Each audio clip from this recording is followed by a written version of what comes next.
Assalamualaikum warahmatullahi wabarakatuh. Waalaikumsalam. Pagi dan salam buat kita semua. Mari kita untuk membakar semangat kita pagi hari ini dalam rangka sosialisasi manajemen proyek. Mungkin kita aja dulu ya. Silakan berdiri teman-teman.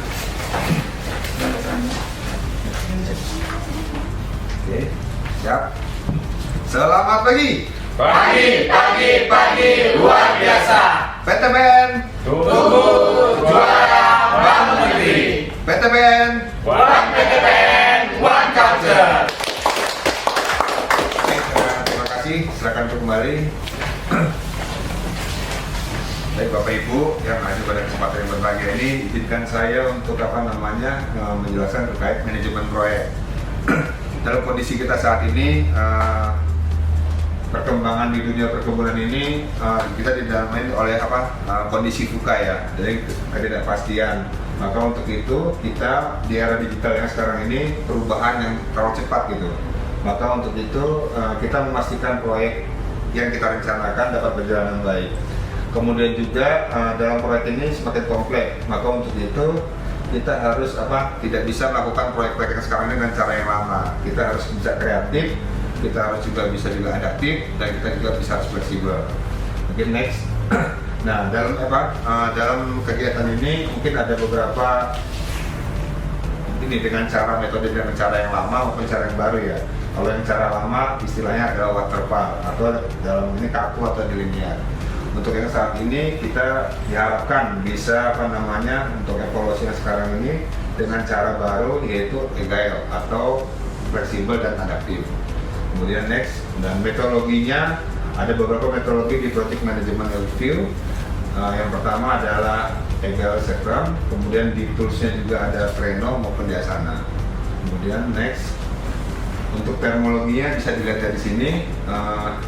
Agile itu dalam artian mindset atau filosofi kita pendekatannya untuk manajemen proyek, di mana bisa dari sini di kanannya ada beberapa bagian di mana kita harus misalnya Kanban, Extreme Programming, Lean Software Development dan lain-lain. Dan juga di terminologi di Scrum atau dalam istilah metode yang populer untuk menerapkan Agile. Kemudian next, di Scrum ini salah satu framework yang paling populer ya, dengan pendekatan bisa kita lihat di sini ada beberapa struktur di mana 3 komponennya yaitu adalah role, event dan artifact. Kemudian selanjutnya next. Nah, dalam yang pertama adalah sebagai contoh roles. Di project owner yang bertanggung jawab untuk menentukan proses kita pekerjaan, yaitu mewakili kebutuhan bisnis atau pengguna. Dan juga misalnya kemudian selanjutnya adalah Scrum Master atau fasilitator, di mana kita harus memastikan tim memahami aturan, yang dimana kita harus menghilangkan hambatan, menjaga agar proses Scrum ini dapat berjalan dengan disiplin. Kemudian di tim ya, ini artinya bisa terdiri beberapa programmer, desainer, tester atau siapapun yang terlibat dalam menghasilkan suatu project atau project lainnya. Kemudian selanjutnya event ya, event ini beberapa yaitu diantaranya ada sprint planning, kemudian juga daily stand up, dan juga sprint review, dan juga sprint retros. Kemudian next, artifact ini adalah product backlog, kemudian juga sprint backlog, dan juga increment.